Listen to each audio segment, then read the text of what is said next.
Apa yang ada di benak Anda saat mendengar kata Freeport? Emas? Kekayaan? Bagaimana jika saya bilang emas bukan harta utama di sana? Selama puluhan tahun kita dicekoki cerita tentang gunung emas di Papua. Tapi, apa yang sebenarnya terkandung di dalam tambang terbesar di dunia ini? Siapkan diri Anda. Kita kupas tuntas fakta mengejutkan tentang tambang Freeport. Fakta pertama, Freeport secara teknis bukanlah tambang emas. Grasberg di Papua adalah salah satu cadangan tembaga terbesar di dunia dan cadangan emas nomor 1 di dunia. Tapi kuncinya ada di kata cadangan. Awalnya mereka menemukan Erzberg atau gunung biji, sebuah gunung yang secara harfiah terbuat dari biji logam. Mereka tidak perlu menggali ke bawah, mereka hanya perlu mengeruk gunung itu hingga habis.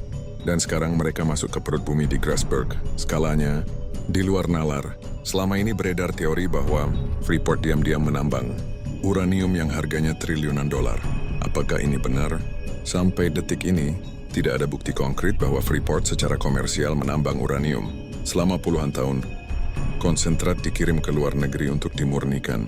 Pertanyaannya, apakah kita benar-benar tahu apa saja mineral super? Langka yang ada di dalam konsentrat itu, seperti tellurium atau palladium yang harganya fantastis. Ini adalah gray area yang jarang sekali dibahas. Lalu siapa dampak untuk masyarakat di sana? Inilah paradoks paling menyakitkan dari Freeport. Freeport membangun kota Timika. Mereka menyediakan lapangan kerja, rumah sakit, bandara, dan sekolah. Kabupaten Mimika adalah salah satu kabupaten dengan PDRB terkaya di Indonesia.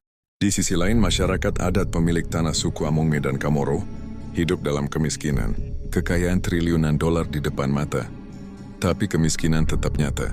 Ini bagian yang paling membuat geram. Berapa banyak kekayaan kita yang diambil?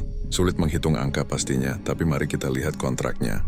Berdasarkan kontrak karya KK lama yang berlaku puluhan tahun sejak Orde Baru, Indonesia berada di posisi yang sangat lemah. Selama puluhan tahun, royalti yang diterima Indonesia untuk emas hanya 1%. Lebih parah lagi, kepemilikan saham Indonesia di perusahaan yang beroperasi di tanah kita sendiri itu selama puluhan tahun hanya 9,6%.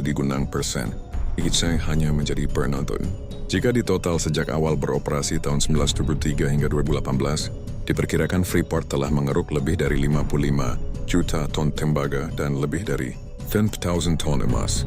Nilainya ratusan bahkan mungkin ribuan triliun rupiah.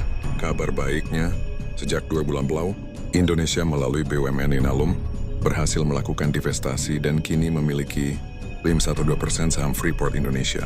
Tapi pertanyaannya, apakah ini cukup untuk membayar puluhan tahun kekayaan yang sudah hilang dan dampak yang sudah terjadi? Bagaimana menurut Anda? Apakah ini sebuah kemenangan atau sekadar